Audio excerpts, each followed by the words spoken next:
নমস্কার, আমি ডক্টর বাস্তব Ghosh, consultant urologist and euro oncologist in Manipal hospital, Dhakuria. Doctor suggestion চ্যানেলে আজকে আমরা অত্যন্ত গুরুত্বপূর্ণ একটা টপিক নিয়ে আলোচনা করব। সেটা হচ্ছে হেমাচুরিয়া। হেমাচুরিয়া মানে কি? না, ইউরিনের সঙ্গে ব্লাড আসার মেডিকেল টার্মিনোলজি হচ্ছে হেমাচুরিয়া। ওই যে উনি বলেছিলেন না, খুন আর পানি এক সাথ नहीं बह सकता, একদম ঠিক কথা। ইউরিনটা হলো পানি, আর খুন তো খুনই, রক্ত। তো ইউরিনে যদি ব্লাড আসে কোনোভাবে, সেটা কিন্তু একেবারেই স্বাভাবিক নয়। বিভিন্ন কারণে এই রক্ত আসতে পারে ইউরিনে। খুব খুব কমন কারণ একটা সিভিয়ার ইউরিনারি ইনফেকশন বা ইউটিআই তে ব্লাড আসতে পারে যেরকম, তেমনি সেরকম একটা মারণ রোগ, ক্যান্সার, ইউরিনারি ট্র্যাক্টের কোনো অংশের ক্যান্সারেও কিন্তু খুন আসতে পারে বা ব্লাড আসতে পারে। তো বুঝবো কি করে আমরা যে ব্লাড আসছে? লাল রং হবে। ইউরিনের রং যদি লাল হয়, তাহলে সেটার অন্য কোনো কারণ হয় না রক্তপাত ছাড়া। কোনো ওষুধ খেলে লালচে হতে পারে বা পিঙ্কিশ হতে পারে, অরেঞ্জিশ হতে পারে, কিন্তু লাল যদি হয় ইউরিন, তাহলে সেটা রক্ত ছাড়া আর কিছু নয় এবং সেটা অ্যাবনর্মাল। তো যদি কোনো সময় যদি একটা সিঙ্গেল এপিসোডও যদি ব্লাড আসে, সেটা কিন্তু গুরুত্ব দিয়ে বিচার করাটা দরকার।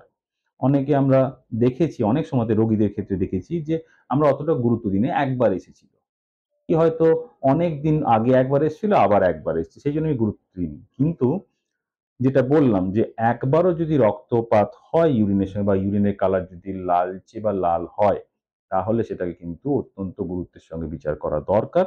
তার কারণ ইউরিনারি ইনফেকশনের মতন ইনকুয়াস বা কমন রোগ যেরকমের মানে কারণ হতে পারে, আবার মারণ রোগের মতন মধ্যে পড়ে, যেরকম কিডনি বা মূত্রথলি বা পুরুষদের ক্ষেত্রে প্রস্টেট ক্যান্সারেরও কিন্তু ব্লাড আসাটা একটা লক্ষণ হয়ে দাঁড়াতে পারে।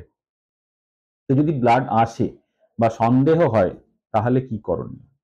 প্রথমত, আপনার নিয়ার বাই বা অ্যাক্সেসিবল যে ডাক্তার, তার সাথে যোগাযোগ করা। সেটা আপনার ফ্যামিলি ফিজিশিয়ান হতে পারে, কোনো ইউরোলজিস্ট হতে পারেন, কোনো সার্জন হতে পারেন। তারা আপনাকে পরীক্ষা করবে এবং বেসিক কিছু টেস্টের কথা অ্যাডভাইস করবেন। বেসিক টেস্টের মধ্যে কি না, রুটিন ব্লাড টেস্ট হতে পারে। খুব যদি ব্লিডিং হয় তাহলে রক্তাল্পতাও হতে পারে, বা অনেক দিন ধরে যদি হয়, সেটাও আমরা দেখি যে রক্ত কমে গেছে শরীরে, সেটা বেসিক ব্লাড টেস্ট, হিমোগ্লোবিন, এইসবগুলো থেকে জানতে পারবো। কিডনি ফাংশনটা কেমন আছে সেটা অত্যন্ত গুরুত্বপূর্ণ। তার কারণ দুটো, এক হচ্ছে কিডনি রিলেটেড কোনো ডিজিজের জন্য রক্তপাত হচ্ছে কিনা, আর একটা হচ্ছে ফার্দার ইনভেস্টিগেশন যখন করব সেটার জন্য কিডনি ফাংশনটা দরকার। আর কি না, ইউরিনের টেস্ট অবশ্যই একটা করা দরকার। সেটাতে দুটো জিনিস হবে, একটা হচ্ছে ইনফেকশন আছে কিনা প্রুফ হবে, আর দ্বিতীয় কথা হচ্ছে ব্লিডিংটা যে হচ্ছে সেটারও একটা প্রুফ হবে। অনেক ক্ষেত্রে দেখি আমরা যে এপিসোডিক ব্লিডিং হয়, মানে একবার ব্লিডিং হলো, ব্লিডিংটা থেমে গেল, আবার পরে হলো। তো এই দুটোর মাঝামাঝি সময় যদি ইউরিনটা টেস্ট করা হয়, হতে পারে যে ইউরিনে ব্লাড নেই সেটা দেখা যাচ্ছে, বা অন্যটাও হতে পারে। আরেকটা জিনিসকে আমরা বলি মাইক্রোস্কোপিক হিমাচুরিয়া, মানে খালি চোখে আমরা লাল দেখছি না, কিন্তু রক্তে মানে ইউরিনে ব্লাড আছে, সেটা কিন্তু আমরা ইউরিন টেস্ট থেকে বুঝতে পারবো। আর কি দরকার? না, বেসিক কিছু ইমেজিং, মানে পেটের ছবি করা। তো সবচেয়ে কমন ছবি আমরা কি করি না, আল্ট্রাসোনোগ্রাফি। খুব ইজিলি অ্যাভেলেবল, কমন একটা টেস্ট, কিন্তু অত্যন্ত গুরুত্বপূর্ণ বা ইনফরমেটিভ। কিডনিতে কোনো বড় সমস্যা আছে কিনা, মূত্রথলিতে কোনো বড় সমস্যা আছে কিনা, বাট বিশেষ করে টিউমার আছে কিনা, প্রস্টেটটা বড় হয়েছে কিনা, এই জিনিসগুলো আমরা খুব কমনলি জানতে পারি। বা আরো কিছু জিনিস জানতে পারি, যে স্টোন আছে কিনা, স্টোনের জন্য কোনো কিডনিতে সোয়েলিং আছে কিনা, সেগুলো কিন্তু আল্ট্রাসোনোগ্রাফি থেকে জানতে পারি। এই প্রাথমিক টেস্টগুলোকে দেখে তারপর আপনার ডাক্তারবাবু বিচার করবেন যে ফার্দার কোনো টেস্টের দরকার আছে কিনা। সেটা কি না, সেটা একটা হতে পারে সিটি স্ক্যান। সিটি স্ক্যান একটা অত্যন্ত ইম্পর্টেন্ট এবং ইনফরমেটিভ একটা টেস্ট, যেটা এই বললাম যে আগে ক্রিয়েটিনিনটা দরকার, ক্রিয়েটিনিনটা নর্মাল থাকাটা অত্যন্ত গুরুত্বপূর্ণ এন্টায়ার সিটি স্ক্যান বা কন্ট্রাস্ট এনহ্যান্স সিটি স্ক্যান করার জন্য। কন্ট্রাস্ট সিটি স্ক্যানে আমরা জানতে পারি কি না, যে ইনফরমেশনটা আল্ট্রাসোনোগ্রাফিতে পেয়েছি সেটাকে সাবস্ট্যান্সিয়েট করা বা সেটাকে আরো দৃঢ়ভাবে প্রতিষ্ঠা করা, অথবা আরো ফাইনাল ডিটেল ইনফরমেশন পাওয়া। এবং কিছু কিছু ইনফরমেশন আছে যেগুলো আল্ট্রাসোনোগ্রাফিতে হয়তো পাওয়া যায় না বা মিস হয়ে গেছে, সেই জিনিসগুলো আমরা সিটি স্ক্যানে জানতে পারি। তো এই স্টোন আছে কিনা বা স্টোন থাকলে তার পজিশন কোথায়, তার সাইজ কি, টিউমার আছে কিনা, টিউমার থাকলে সেটা কোথায় আছে, তার সাইজ কি বা তার ইনফিল্ট্রেশন আছে কিনা, মানে সেটা কোনো একটা পার্টিকুলার অঙ্গের মধ্যে সীমিত আছে, কিডনি টিউমারটা কিডনির ভিতরে সীমিত আছে না তার বাইরে চলে গেছে, মূত্রথলির যদি টিউমার থাকে সেটা মূত্রথলির ভেতরে আছে না বাইরে চলে গেছে, এইসব জিনিসগুলো আমরা সিটি স্ক্যান থেকে জানতে পারি। এই বেসিক ইনফরমেশনগুলো পাওয়ার পরে আমরা রোগটা নির্ণয় করলাম। রোগ নির্ণয়ের পরে আসবে চিকিৎসা। আচ্ছা, আর একটা জিনিস অত্যন্ত গুরুত্বপূর্ণ, সেটা হচ্ছে যে আমরা যদি শুধুমাত্র পুরুষদের কথা ভাবি, সেক্ষেত্রে প্রস্টেট একটা খুব ইম্পর্টেন্ট কারণ এই হিমাচুরিয়ার ক্ষেত্রে।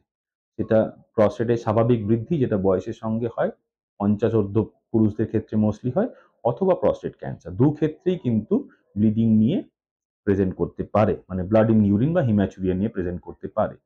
তো এই সেক্ষেত্রে ওই একই জিনিস, আল্ট্রাসোনোগ্রাফি একটা অত্যন্ত গুরুত্বপূর্ণ টেস্ট। এছাড়া পিএসএ বলে একটা ব্লাড টেস্ট হয়, খুব কমন একটা টেস্ট, খুব সহজেই যে কোনো ল্যাবরেটরিতে অ্যাভেলেবল।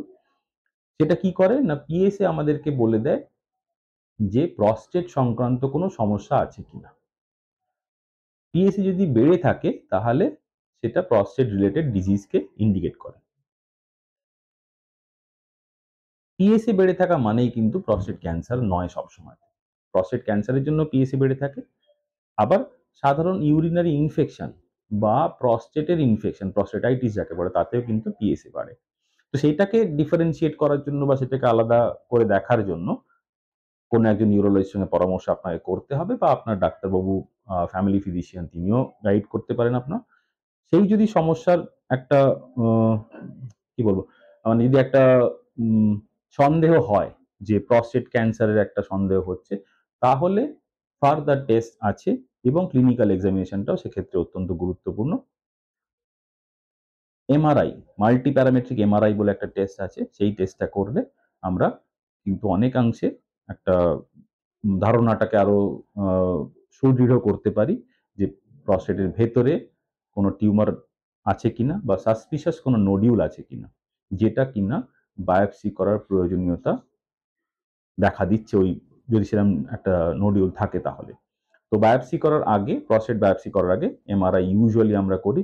এক্ষেত্রেও কিন্তু এই কিডনি ফাংশনটা নরমাল থাকাটা আবশ্যক। কিডনি ফাংশন নরমাল যদি না থাকে, তাহলে কিন্তু এই পার্টিকুলার এমআরআই বা মাল্টি প্যারামেট্রিক এমআরআই যেটাকে বলছি আমরা, সেটা কিন্তু করা সাধারণত যায় না। এই যে রোগগুলো বললাম, এইগুলো যে বেসিক টেস্টগুলো করে রোগটা নির্ধারণ করা হবে এবং সেই অনুযায়ী একটা চিকিৎসা পদ্ধতি ডিসাইড করা হবে। তো সবচেয়ে কমন যেটা বললাম, সবচেয়ে কমন কারণ কিন্তু হিমাচুরিয়ার ইউরিনারি ইনফেকশন। এটাকে যদি প্রিভেন্ট করতে পারি আমরা, বা যদি আমরা, কারোর যদি রিপিটেড ইউরিনারি ইনফেকশন হচ্ছে, সেক্ষেত্রে আমরা যদি কিছুটা আ প্রলং করতে পারি গ্যাপটা, বা কনভালশেন্ট ফেজ যেটা থাকে, মানে সুস্থতার যেটা মানে সময়টা, সেটা কিন্তু অত্যন্ত গুরুত্বপূর্ণ। সেক্ষেত্রে কি না, জল বেশি করে খাওয়া। যদি আদারওয়াইজ হার্ট বা কিডনি ডিজিজের জন্য জল খাওয়ার কোনো প্রতিবন্ধকতা না থাকে বা রেস্ট্রিকশন না থাকে, তাহলে আমাদের এই গ্রীষ্মপ্রধান দেশে কিন্তু ২.৫-৩ লিটার জল একটা সাধারণ মানুষের লাগবে। তো তাতে কিন্তু ইউরিনারি ইনফেকশনটা অনেকাংশে প্রিভেন্ট করা যেতে পারে। যদিও ইউরিনারি ইনফেকশনের কারণ শুধুমাত্র জল কম খাওয়ার তা বলছি না আমি। এতে আরেকটা সুবিধে হতে পারে। জল বেশি খেলে কিন্তু সিম্পটোম্যাটিক স্টোন ডিজিজ, মানে যে স্টোন প্রবলেমটা একটা সিম্পটম তৈরি করছে, সমস্যা সৃষ্টি করছে, সেই রকম সিম্পটোম্যাটিক স্টোন ডিজিজ কিন্তু ইনসিডেন্স কমে যায় জল বেশি খেলে। আর একটা কথা, সমস্যা যদি হয়, কোনো শারীরিক সমস্যা যদি মনে হয় সেটা অ্যাবনরমাল, আপনার জন্য অ্যাবনরমাল, তাহলে দয়া করে ওভার দ্য কাউন্টার কোনো মেডিসিন নেবেন না। যে ব্যক্তি ওষুধের দোকানে ওষুধ দিচ্ছেন আপনাকে, তিনি আপনার ভালোর জন্যই করছেন। কিন্তু বিশ্বাস করুন, নলেজের একটা দাম আছে। আপনি আপনার নিকটবর্তী যে ডাক্তারবাবু অ্যাভেলেবল তাকে দেখান, আপনার ফ্যামিলি ফিজিশিয়ানকে দেখান। এরকম নয় যে আপনাকে বিচার করতে হবে যে একজন ইউরোলজিস্টের কাছে যেতে হবে তবে আমি চিকিৎসা পাবো কি না, নয়। যাকে অ্যাভেলেবল তাকে দেখান, কিন্তু কোনো একজন বিশেষজ্ঞ ডাক্তারকে দেখান। সেই ইন্ডিভিজুয়াল এই আলোচনাগুলো হয়তো অন্য পরিসরে করাটা যুক্তিযুক্ত। তো মোটা কথা হচ্ছে যে ব্লাড যদি আসে ইউরিনে, ইউরিনের কালার যদি লাল হয়, সে পুরুষ হোক বা মহিলা, কম বয়স্ক হোক বা বয়স্ক ব্যক্তি হোক, যে বয়সেরই হোক না কেন, একবারও যদি ইউরিনের কালার লাল হয় সেটা কিন্তু গুরুত্বপূর্ণ এবং সেটা অ্যাবনর্মাল, তাকে যথাযথ গুরুত্ব দিয়ে বিচার করা দরকার। Thank you. চিকিৎসা এখন হাতের মুঠোয়। দেখতে থাকুন দ্য ডক্টরস সাজেশন। লাইক আর সাবস্ক্রাইব করতে ভুলবেন না।